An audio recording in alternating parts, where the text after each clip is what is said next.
오늘 제목이 뉴스 대 굿뉴스라는 설교 제목인데요. 혹시 뉴스 좋아하시나요? 제가 딱 보니까 이쪽 줄에 계신 분들은 좀 좋아하실 것 같고, 이쪽 줄에 계신 분들은 뉴스 전에 하는 드라마 좋아하실 것 같고, 어린이들은 뉴스고 드라마고 다 싫고 이런 것 같죠. 좀 연세가 있으신 분들이 주로 뉴스를 꼭 챙겨 보시죠. 예전에는 9시 뉴스는 거의 전 국민이 틀어놓고 보다시피 했습니다. 시청률도 꽤 높았는데 영향력도 또 꽤 커서 뉴스에 등장했다 하면은 그게 큰 사회적인 영향력이 있었습니다. 어떤 경우에는 뉴스에 나왔다 이게 뉴스가 되기도 했죠. 누가 뉴스에 나왔더라 이런 게 뉴스가 되기도 했습니다. 요즘은 이 뉴스가 전달되는 그 통로가 워낙 다양해져서 예전과는 많이 모양이 바뀌었습니다. 예전에는 아침에 받아보는 신문, 또 밤에 보는 TV 뉴스, 이게 우리가 뉴스를 접하는 주요한 수단이었는데, 지금은 대부분 이렇게 들고 다니는 핸드폰을 통해서, 스마트폰을 통해서 실시간으로 이렇게 뉴스를 보게 됩니다. 그렇다면 이렇게 뉴스가 전달되는 통로가 바뀌면서도 계속해서 뉴스가 우리에게 필요하고 우리에게 전달되는 그 이유가 뭘까요? 뉴스의 목적은 무엇일까요? 뉴스를 왜 보고 계십니까? 이렇게 물어본다면 세상이 어떻게 돌아가는지 알아야 할 거 아니냐, 이렇게 생각하신 분이 많을 겁니다. 예, 그렇습니다.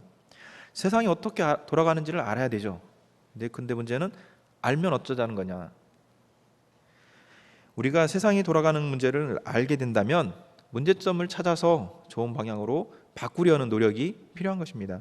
단지 알고 지나가는 것이 아니라 이 세상에 어떤 문제점이 있는지를 알게 되면 그 부분을 개선하려고 하기 위해서 이 뉴스라는 정보가 필요한 겁니다. 정보화 사회라는 말이 있습니다. 정보를 많이 가지고 있는 그 사람들이 점점 권력을 가지게 된다라는 그런 사회의 모습을 그리고 있습니다. 정보를 많이 가지고 있으면 예를 들어서 이런 경우죠.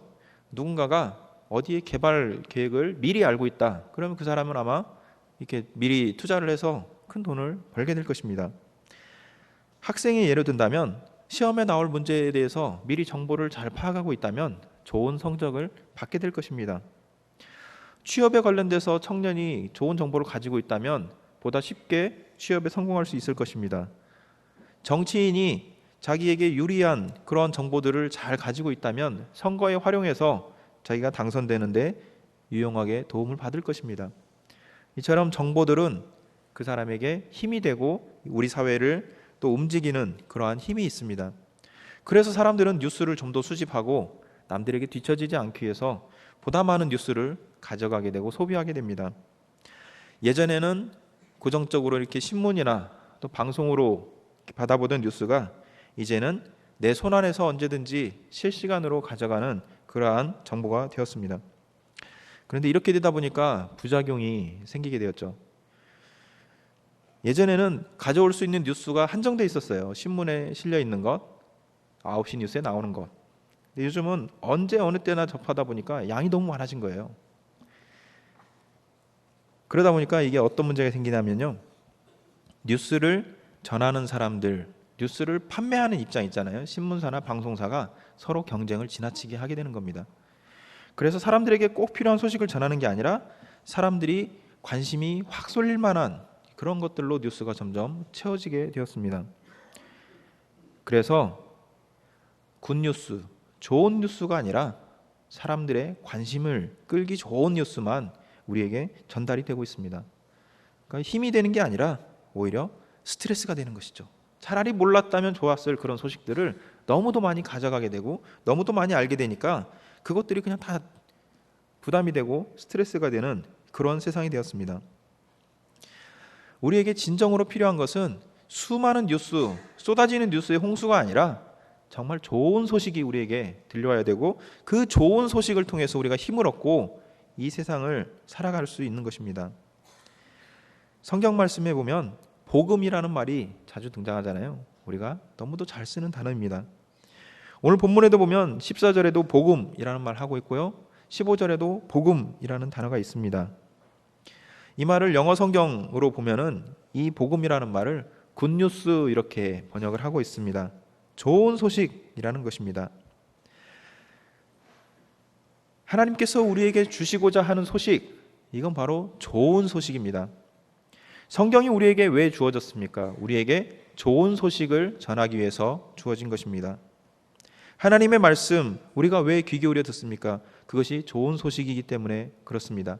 그냥 시중에 떠돌아다니는 뉴스가 아니고 한번 스쳐 지나가는 이슈가 아니고 우리에게 정말로 중요한 소식, 굿뉴스이기 때문에 우리가 성경을 지금도 여전히 사랑하며 보고 있는 것입니다. 예수님께서 외치신 것도 바로 이 굿뉴스를 외치셨다라는 겁니다. 14절 말씀 보면은 갈릴리에 오셔서 하나님의 복음을 전파하셨다. 이 복음, 굿뉴스를 전파하셨다는 겁니다. 세상에서 유통되는 뉴스와 예수님의 굿뉴스는 분명히 다른 것입니다. 세상에서 유통되는 뉴스들은 사람들에게 잘 팔릴 만한 것, 그런 뉴스들이 중심이 되어 있습니다. 그리고 내가 소비하는 뉴스들은 대부분 나에게 유리한 것, 사람에게 유리한 것, 사람 중심의 뉴스인 겁니다. 그렇다면 이 굿뉴스는 이 사람 중심이 아니라 바로 하나님 중심이라는 것이 큰 차이가 있습니다. 사람들에게 유리한 내용을 전하는 것이기는 마찬가지지만 이 판단의 기준이 누구냐? 하나님께서 보시기에 이거는 사람들에게 정말 필요한 것이다 해서 주어지는 게 바로 이 복음, 굿뉴스라는 겁니다. 굿뉴스는 하나님으로부터 오는 소식입니다. 이 세상에서부터 모아지는 정보가 뉴스라면 하나님으로부터 우리에게 전해지는 이 굿뉴스, 바로 이 굿뉴스가 중요한 것입니다. 복음입니다. 이게 하나님께 속한 좋은 소식. 14절 말씀 보면 이 복음의 출처가 하나님의 복음이다 이렇게 말씀하고 있습니다. 하나님의 복음, 하나님이 이 복음 굿뉴스의 주인이시다는 겁니다. 출처가 하나님이시다는 겁니다. 그렇다면 이게 굿뉴스다라고 누가 판단하고 있습니까? 하나님께서 판단하고 계신 거예요. 내가 나한테 유리해서 좋은 소식이 아니라, 내가 이익을 보기 위한 그런 좋은 소식 굿뉴스가 아니라 하나님께서 우리 모든 사람들에게 유익한, 사람들을 살릴 수 있는 그 좋은 소식이기 때문에 굿뉴스다라고 하나님께서 좋은 뉴스라고 판단해서 우리에게 주신 것이 바로 이 복음입니다. 하나님께서 보시기에 좋았다라고 말씀하신 것, 우리가 창세기 1장을 보면 하나님께서 보시기에 좋았다 이런 말씀 많이 하시잖아요. 그 좋은 세상을 이루었던 그 좋은 소식이 바로 우리에게 예수님을 통해서 전해지고 있습니다. 예수님께서는 바로 이 굿뉴스를 전파하십니다.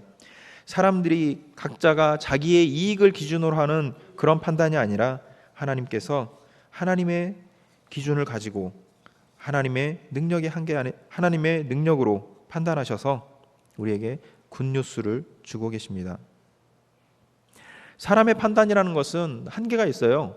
내가 나 혼자 이기적으로 나에게만 유리한 것 이렇게 찾지 않고 그래도 같이 이렇게 같이 공공의 이익을 누리자 하면서 아무리 노력해도 한계가 있습니다. 분명히 어딘가에는 나로 인해서 손해보는 사람들이 있고 나로 인해서 아픔을 겪는 사람도 생길 수가 있기 때문에 그렇습니다. 그래서 인간의 판단이라는 것은 언제나 한계가 있습니다. 내가 아무리 착한 일을 하고 선한 일을 해도 누군가는 그 일로 인해서 아픔을 겪을 수도 있다는 것입니다. 우리가 이 한계를 깨닫게 되면 나의 판단이 아닌 하나님의 판단에 일을 맡겨야 될 때가 있다는 것을 알게 됩니다. 하나님께서 좋게 보시는 것을 우리가 받아들이고 거기에 참된 소망이 있음을 믿어야 됩니다. 하나님의 좋은 소식이 하나님께서 판단하시기에 좋은 소식이라는 것이 우리에게 정말로 좋은 소식입니다. 우리를 구원하는 소식, 우리를 하나님 자녀로 삼으시는 소식입니다. 지극히 높으신 하나님께서 우리를 위해서 독생자를 주셨다는 소식입니다. 이 좋은 소식이 우리에게 전파되었습니다. 예수님께서 이 소식을 우리에게 전파하셨습니다. 예수님 입장에서 좋은 것들만 우리에게 전해주셨습니다. 사람의 기준이 아닌 하나님의 기준으로 정말 좋은 것을 우리에게 전해주셨습니다. 이 하나님의 복음으로 이기적인 가치관으로 가득한 세상에서 자기에게 좋은 것들만, 그것들만 흩뿌리고 다니는 이 뉴스, 쓸데없는 뉴스로 가득 찬 세상에서 정말 굿뉴스를 가지고 참된 진리를 선택하는 멋진 성도들 되시기를 축복합니다. 예수님께서는 이 복음을 전파하면서 처음 어떤 말씀을 하셨을까 찾아보면 각각 복음서마다 처음 등장하신 모양이 약간씩 다릅니다. 그런데 이 마가복음에서는 처음 사람들 앞에서 공생애의 말씀을 외칠 때 이 15절의 말씀을 외치고 시작하셨습니다. 15절 말씀을 같이 읽겠습니다. 이르시되 때가 찼고 하나님의 나라가 가까이 왔으니 회개하고 복음을 믿으라 하시더라. 예수님께서 네 가지 말씀을 하셨습니다. 첫 번째로는 때가 찼다 말씀하셨고요. 두 번째로는 하나님 나라가 가까이 왔다. 세 번째로 회개하라. 네 번째로 복음을 믿으라. 이렇게 말씀하고 계십니다. 때가 찼다. 과연 무슨 때가 찬 것일까요? 먼저 당시에 이 예수님께서 등장하셨던 시대적인 그 사건의 때가 있습니다. 14절 말씀에 보면 요한이 잡혀간 다음입니다. 바로 이때인데요. 세례 요한은 광야에서 외쳤으며 요단강에서 세례를 베풀었습니다. 수많은 사람들이 이 세례 요한을 찾아가서 회개하고 세례를 받고 새로운 마음가짐을 먹게 되었습니다. 이 세례 요한은 권력자의 눈치도 보지 않고 권력자라도 잘못한 것이 있으면 그것을 당당하게 지적하고 하나님의 말씀 앞에 돌아오기를 요구했습니다. 그에게도 회개하라라고 외쳤습니다. 그런데 이 왕은 결국 세례 요한을 잡아가고 결국은 감옥에서 죽임을 당하는 그러한 일이 있게 됩니다. 이 세례 요한의 잡혀가던 때가 어떤 의미냐면 이 세례 요한은 마지막 선지자로 우리가 알고 있기 때문에 그렇습니다. 선지자는 어떤 사람이냐? 선지자는 먼저는 하나님 말씀을 전하는 사람이고요. 두 번째로는 하나님의 계획을 전하는 사람입니다. 하나님의 말씀대로 살지 못하는 당시의 사람들을 깨우치고 이 세례 요한의 외침처럼 회개하라라고 외치는 이런 사람이 바로 선지자인 겁니다. 그 일을 위해서 하나님의 말씀대로 살다가 더러는 생명을 잃기도 하고 더러는 심한 괴로움을 받기도 하는 게 바로 이 선지자의 사명입니다. 그 사명을 받은 사람이 선지자예요. 이 세례 요한은 또한 하나님의 계획을 전하는 사람인데요. 세례 요한이 전한 하나님의 계획, 또 예수님 이전에 수많은 선지자들이 전한 하나님의 계획은 그것입니다. 하나님께서 메시아를 보내시겠다. 하나님께서 메시아를 보내신다는 이 계획이 바로 하나님의 계획인데 하나님의 이 계획을 모든 선지자들이 다 전하게 됩니다. 마지막으로 전한 사람이 바로 이 세례 요한입니다. 왜냐하면 세례 요한이 전한 이후에 바로 예수님께서 우리 곁으로 오셨기 때문에 그렇습니다. 마지막 선지자가 외침을 끝내고 이제 자기의 사명을 다한 이후에 예수님께서 등장하십니다. 메시아이신 예수님께서 이제 오셨기 때문에 더 이상 우리가 선지자를 필요로 하지 않습니다. 예수님께서 직접 말씀하시고 예수님께서 직접 우리에게 선포하시기 때문에 더 이상 선지자를 통해서 간접적으로 들을 필요가 없게 된 것입니다. 하나님께서 예비하신 그때가 바로 이때입니다. 예수님께서 오신 때. 그렇다면 이제 그건 벌써 2000년 전 아니야? 그러면 때가 벌써 지나간 거 아니야? 아닙니다. 예수님께서 오신 이후의 때는 그대로 유지되고 있습니다. 예수님께서 오신 이후로 우리는 예수님 시대를 살고 있는 것입니다. 예수님께서는 부활하시고 승천하시면서 보혜사 성령님을 통해서 늘 우리와 함께 하시겠다 말씀을 전해주셨습니다. 그렇기 때문에 우리는 이 예수님의 때로부터 지금까지 한 번도 하나님과 분리돼서 떨어져서 살지 않고 계속해서 하나님께서 보내주신 성령님과 동행하는 삶을 살게 된 것입니다. 바로 이 때 속에서 우리가 살고 있습니다. 유대인들이 간절히 기다리던 그때 속에서 그 시기 속에서 지금 우리는 여전히 살고 있다는 것입니다. 이게 바로 좋은 첫 번째 소식입니다. 두 번째 좋은 소식은 하나님 나라가 가까이 왔다는 것입니다. 우리가 때로 의문을 가지죠. 하나님 나라는 이 땅에서 이루어질까? 이 땅은 영원히 죄 속에 있는 거 아닐까? 이 세상은 결국 멸망할 곳 아닌가? 하나님께서 미워하시는 거 아닌가? 근데 성경은 분명히 말씀합니다. 하나님께서 세상을 사랑하신다. 세상을 사랑하시기 때문에 예수님을 보내셨습니다. 하나님께서는 결코 이 세상을 버리지 않으셨어요. 우리가 살고 있는 이 세상은 하나님께서 만드신 것이고 하나님께서 여전히 사랑하고 계신 세상입니다. 우리는 때로 이것을 착각해서 하나님께서는 이 세상을 악하다고 버리시고 그 가운데서 몇 명만 이렇게 콕콕 집어가지고 구원하신다라고 생각하시는데 그렇지 않습니다. 하나님께서는 이 세상 모든 사람들이 구원받는 것을 바라셔요.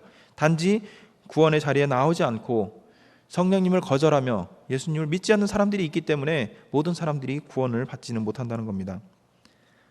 하나님의 나라가 가까이 왔다. 하나님의 나라가 가까이 왔다라는 말은 무엇입니까? 이 나라는 고정되어 있지 않다는 거예요. 저기 멀리에 딱 고정되어 있는 하나님 나라가 있고 우리가 거기로 걸어가는 게 아니라 이 하나님 나라가 움직인다는 거예요. 우리에게 다가온다는 겁니다. 가까이 왔다는 것은 무엇입니까? 이것이 바로 우리에게 바로 옆에 있다는 겁니다. 하나님의 나라는 어떤 땅에 붙어 있는 것이 아니고 어떤 제도에 묶여 있는 것이 아니라 역동적으로 우리 곁에 다가오는데 바로 우리 한 사람 한 사람을 하나님 나라 속에 포함시키기 위해서 우리 한 사람 한 사람이 하나님 나라가 되게 하기 위해서 우리 곁으로 다가오고 있습니다. 그게 바로 교회이고 그게 바로 성도입니다. 우리 한 사람 한 사람이 하나님 나라인 것입니다. 우리는 이미 하나님께서 예비하신 그때 속에서 지금 하나님 나라에서 살아가고 있는 것입니다. 이게 바로 우리에게 주어진 두 번째 좋은 소식입니다. 세 번째로 예수님께서 회개하라라고 말씀하셨습니다. 회개한다라는 말은 죄나 잘못을 뉘우치고 마음을 고쳐먹는다라는 뜻을 가지고 있습니다. 이 회개하기 위해서는 먼저 필요한 게 무엇이냐? 내가 죄인인 것을 깨닫는 것이죠. 인정한다는 것입니다. 그리고 내가 스스로는 내 죄 문제를 해결할 수 없다. 이것을 인정할 때 그때야 하나님께 나 자신을 맡길 수가 있습니다. 하나님께 나 자신을 맡기고 이제 뉘우치고 마음을 고쳐먹고 그렇게 할 때 우리가 회개했다라고 말할 수 있습니다.